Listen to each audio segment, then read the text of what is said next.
Saudações do crente docente, está no ar o CDcast, o podcast da sua lição bíblica. Hoje teremos mais um professor aqui como convidado especial, professor Alex Rodrigues. Professor Alex Rodrigues vai ministrar a lição de número 3 desse trimestre, Joel, o profeta do avivamento. Fique aí atento, ligado em cada detalhe do que será explicado nessa aula. Eu tenho certeza que você vai adorar o conteúdo e principalmente a maneira e a abordagem do professor Alex Rodrigues. Boa aula! A paz do Senhor, meus queridos. Quem vos fala é o professor Alex Rodrigues. Tudo bem?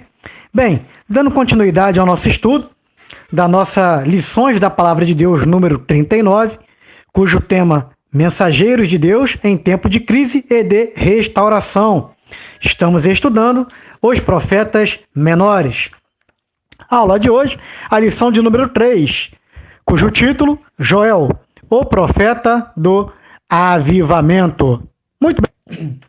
Como estamos estudando já a lição de número 3, na lição de número 1 e 2, podemos observar algumas características dos profetas, que a palavra profeta significa nabi. Nabi é o anunciador, proclamador, declamador. Na linguagem moderna dos tempos atuais, podemos chamar de comunicador. É aquele em quem Deus usa para levar a mensagem ao seu povo. Ok?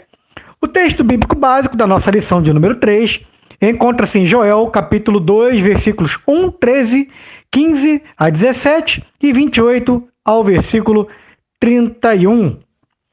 O nosso texto áureo, que significa Textus Aureus em latim, Textus Aureus, que é o texto escrito com linhas ou fios de ouro, encontra-se em Joel 2,32, que é o texto para sua meditação semanal até que chegue a próxima lição. Diz assim o texto áureo: há de ser que todo aquele que invocar o nome do Senhor será salvo, porque no Monte Sião e em Jerusalém haverá livramento, assim como o Senhor tem dito, e nos restantes que o Senhor chamar. Excelente! Uma lição interessantíssima que daremos início a partir de agora. Como é uma lição para professores, nós temos por obrigação de citar os objetivos, que são nossos alvos a alcançar ao final da aula. Ao final, então, desta lição, todos seremos capazes ou estaremos aptos a, primeiro, saber que, de acordo com o livro de Joel, uma sucessão de calamidades viria sobre a nação de Judá, trazendo devastação à lavoura. 2. Entender que, se o povo se arrepender de seus pecados, o juízo divino será revertido. E objetivo número 3, compreender que um derramamento do Espírito sobre toda a carne é aguardado. Bem, Joel, o profeta do avivamento, nosso título. Joel era filho de Petuel. Na Bíblia hebraica, comumente, os profetas são conhecidos pelo nome dos seus pais, que também eram profetas. Então, Joel, filho de Petuel, assim ele era conhecido. A palavra Joel é uma junção de Iavé mais El. Iavé, El, que significa Jeová é Deus, ou seja, é uma confirmação da divindade do Senhor. Jeová é Deus. Pode até parecer uma redundância, mas isso é muito lindo, a confirmação do nome Jeová é Deus, Joel. Joel exerceu seu ministério no Reino do Sul, porém vaticinou também sobre o Reino do Norte. Olha a importância desse profeta. Apesar dele ter vivido o seu ministério no Reino do Sul, ele também falou algo acerca das profecias para o Reino do Norte. Nas lições anteriores já vimos sobre esta divisão, Reino do Sul e Reino do Norte, 10 tribos para um lado, 2 tribos para o outro. O Reino do Sul, capital Jerusalém, e o Reino do Norte, capital teve Siquém, Samaria e etc. Ok? Provavelmente Joel foi contemporâneo de Elias e Eliseu, porém esta contemporaneidade se deu na sua infância ou até juventude, para que pudéssemos fazer esta correlação de contemporaneidade. Ele era muito jovem na época de Elias e Eliseu. O primeiro dos 12 livros dos profetas menores, o livro dos profetas menores começa justamente com Joel e termina com Malaquias. Ele foi um profeta literal. Já vimos a diferença de profetas orais para profetas literais. Ou seja, seus escritos, apesar de pouco conteúdo, não têm maior importância. O importante é que ele foi colocado ali, foi adicionado e confirmado seus escritos no cânon sagrado. A palavra cânon vem de cana, ou seja, medida padrão adotada naquela época. Então, é um livro sagrado. Faz parte desta obra que vem passada de geração a geração. Como tema central da Bíblia, Jesus, em todos os livros ele é citado. Em todos os livros. Pode não estar o nome dele, literalmente. Mas de Gênesis a Apocalipse, há ali remetendo à figura do Senhor Jesus.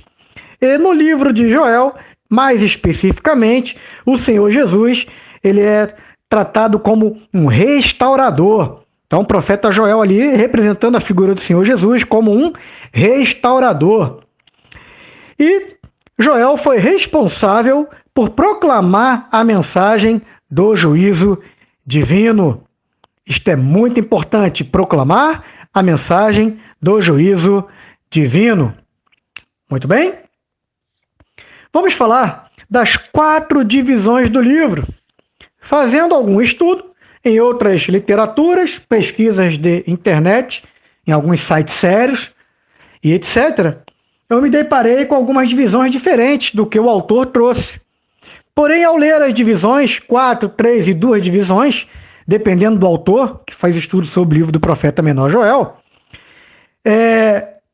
eu preferi e concordo com o autor da revista que estamos estudando, o pastor Walter Brunelli, porque ele dividiu em 4 o livro para uma melhor compreensão e um melhor estudo da palavra de Deus.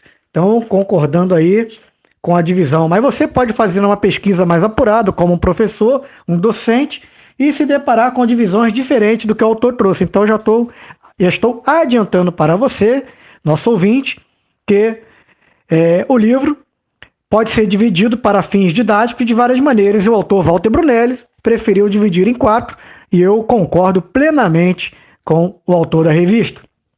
Bem, as divisões têm o cunho escatológico de Joel, onde se evidencia na parábola da invasão de insetos, os gafanhotos, cujo efeito seria devastador. Ora, estamos numa época contemporânea, nessa modernidade líquida, pós-modernidade ou hipomodernidade, não importa como você chame. Estamos vivendo aí, segundo Bauman, uma era da comunicação, da transferência, velocidade de dados, avanço da tecnologia muito rápido. E o que nos está tirando o sono são alguns fenômenos acontecendo nessa pós-modernidade.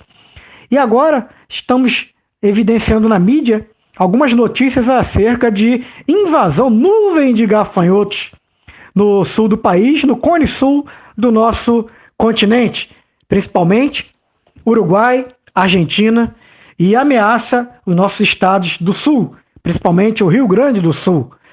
Veja, uma coisa que nós julgávamos que muitos até duvidaram até hoje, a ciência, que poderia ter ocorrido no Antigo Testamento, estamos vivendo praticamente igual ou até pior, devastando lavouras, fazendeiros desesperados pela invasão dos gafanhotos, que onde eles passam, causam destruição.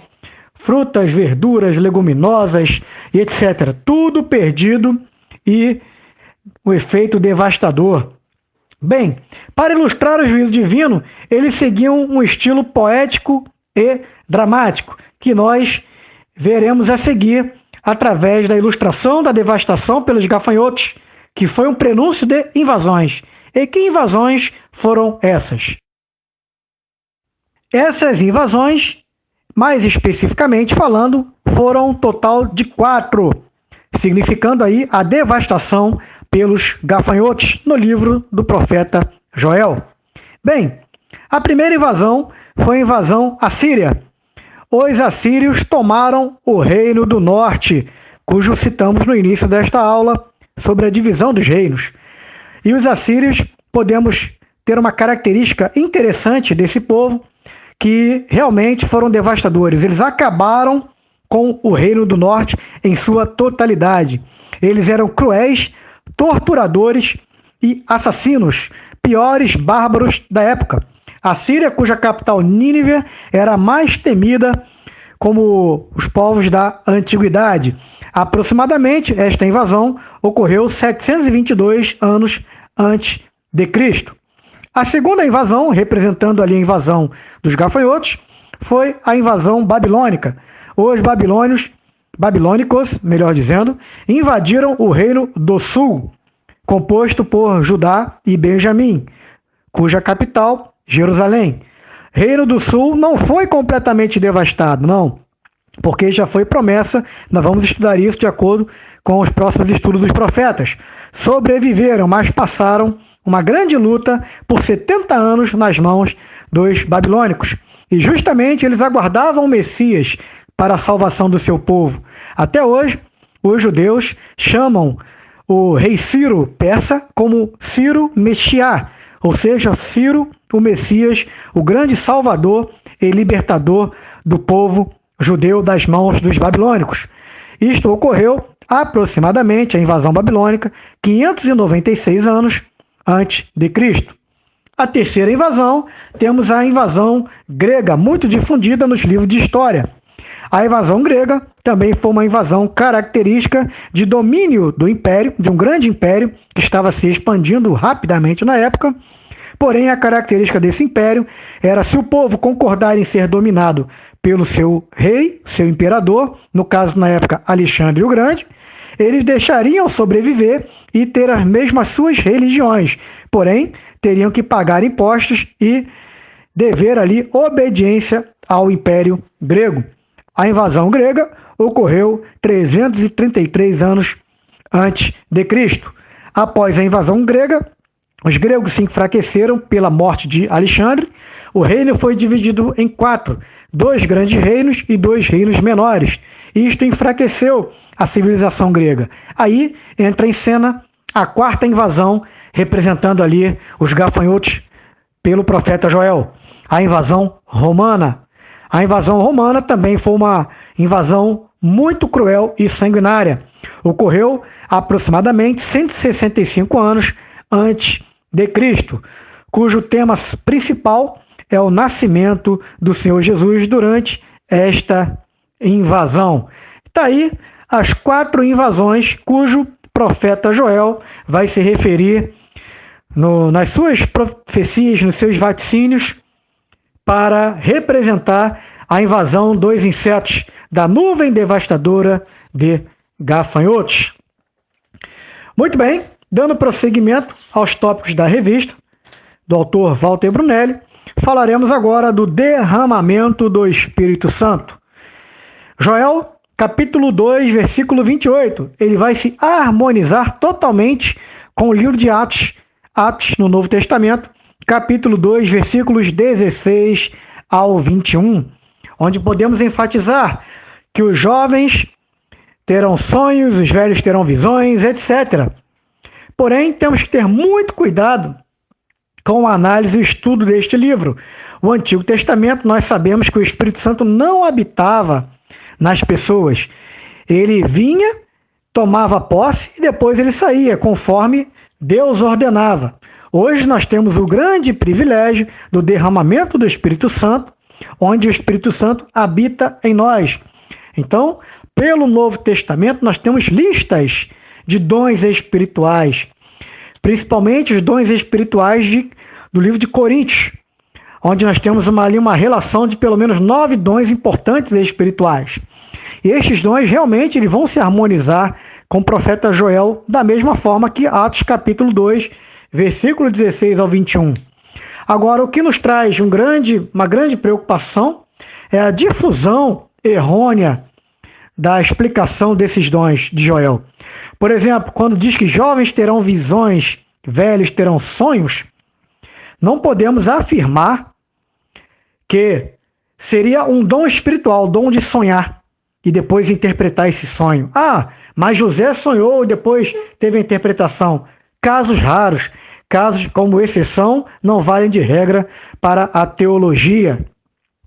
Então, que sonhos seriam esses? Que visões seriam essas, Alex? Esses sonhos e visões seriam que ainda tem muita coisa para fazer na obra do Senhor. O velho não tem nada acabado, ele é experiente, ele pode passar experiência, ele ainda pode sonhar de fazer muita coisa na vida dele, principalmente o trabalho na obra de Deus. Amém? Então, reafirmando que no Antigo Testamento o Espírito Santo era um privilégio de poucos escolhidos para esta missão, ou seja, os profetas, os nabis, os proclamadores, anunciadores.